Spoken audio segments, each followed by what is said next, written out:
Got a phone call, Andy's been shot. I got a phone call from the FBI. They said, well, we need to see you immediately, right away. Something bad happened. It's not a blockbuster film by any means, but the content of a documentary called Losing Our Sons may be more compelling than anything on the big screen this summer. It tells the world what I've been talking about for the last 4 years. June 1st, 2009, Private Andy Long and Private Quentin Ezeaguila were standing outside a recruiting office on Rodney Parham when Carlos Bledsoe, then known as Abdul-Hakim Muhammad, shot the two soldiers. I can say nothing will prepare you for that kind of news. Nothing. Andy Long and Carlos Bledsoe had fairly similar backgrounds, both raised in loving Christian families. Melvin says while attending college in Nashville, Tennessee, Carlos was recruited by a group of Muslims at a local mosque.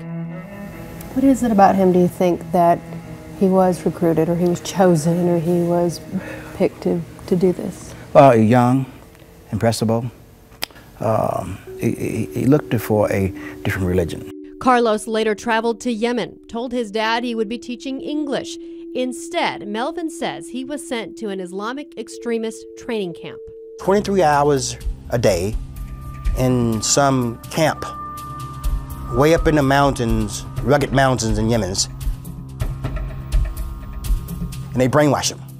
What I did was Islamic justified and also justifies, common sense, After his arrest, the man formerly known as Carlos sent a letter to the judge confessing to being a member of Al-Qaeda, killing Andy Long, and admitting to other attacks and attempted attacks, all in the name of Allah.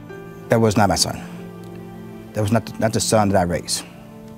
This was the person he became. This was not Carlos. This was Abdul-Hakim. This is who he became. This is who they told him he should be. My son was not killed for who he was. My son was killed for what he was. Since then, the two fathers have been speaking to anyone who will listen, including Congress, about the recruitment and brainwashing by Islamic extremists that is happening in our own backyard. No one should be allowed to come into this country and recruit American citizens to do harm to his own citizens. Should not be allowed to happen.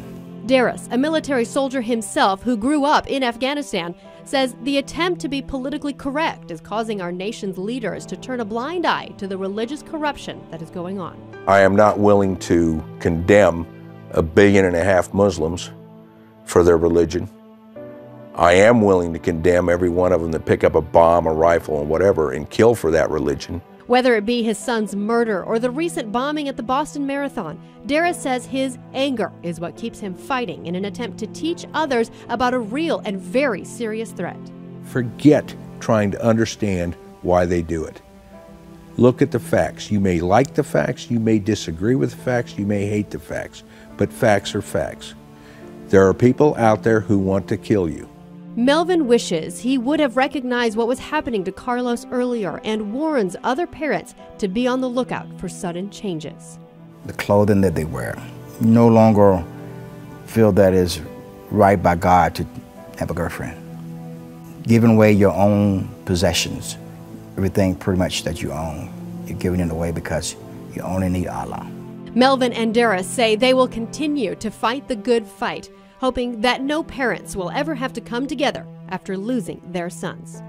We gave my son to God the day Andy died. We got on our knees and prayed in the living room. This isn't about us. This is about something bigger. Yesterday or today was my son. Tomorrow, it could be your son, your daughter.